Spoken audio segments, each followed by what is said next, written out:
what is one thing that you miss about being, focused on bodybuilding, and what is one thing that you're happy about that you don't have to deal with about bodybuilding now that you're focusing on MMA for now? Well, the one thing I miss is prob it's probably the friends, the girls that I get to see when I compete. I've met a lot of cool girls along the way. Some good relationships you build, and I'd say that's probably what I miss the most, is just the girls.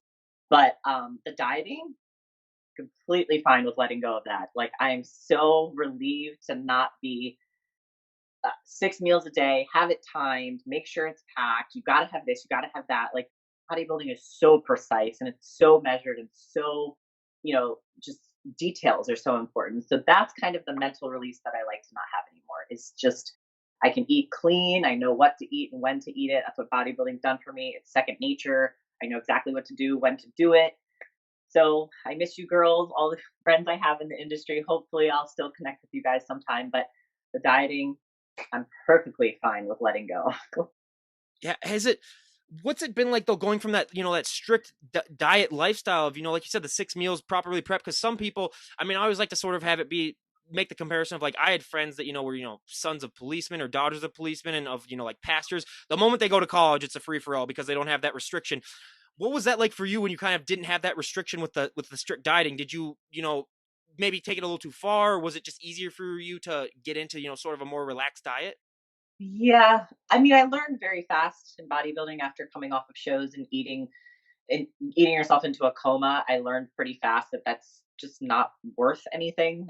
You're miserable for a couple days, all for that couple minutes of enjoyment you had with that one particular meal. But I mean, now I just eat according to what I feel I need, like, okay, I'm going to do 3 sessions a day today. Make sure I get my good carbs in the morning, make sure my lunch is full of carbs, clean carbs, and I'm just ready to go. I'm prepared. Like, that's kind of like my setup. But I mean, that's what I go with. I mean, intuitively eating.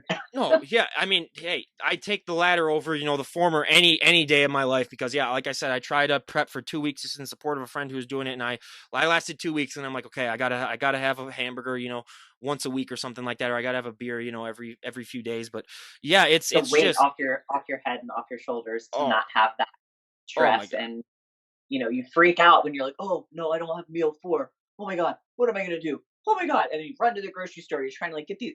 It was such, I don't know how I did it for so long. I mean, when I think back, I'm like, wow, I did it for a really long time. But it gave me good eating habits. It instilled in me structure, discipline, all those wonderful things that I take with me to my next adventure. Yeah, I mean, I couldn't have said it better myself. But when it comes down to also, I mean, just the differences in the MMA community, would you say that when it comes down, because when I say with bodybuilding and female bodybuilding in particular, it's such a tight knit community where, everyone really, cares about each other, and they really want everyone to be successful because it's kind of like, they know what the competitors go through or what the fellow competitors go through to get into that shape. But do you find that to be like a similar type niche community with the MMA people that you've associated with so far? I do. They were very welcoming. I've actually known the owner of the gym for probably over 10 years. I've known him just from a long, long time ago. He's a local guy here. So, I mean, I just thought about it. Like, when I was training here, when everything shut down, you're like, where do I go for a gym? Like, I wanted mats in my basement so I could just do drills and stuff on my own. And bless his heart, I asked him for mats and he's like, well, you can just come use the gym. It's closed down, but he's there doing, the owner type stuff, cleaning up, making sure everything's cool. So it was a blessing for me, and this is how God works in wonderful ways. I just told him about the boxing event and told him I wanted to roll, and he's like, well, here we are.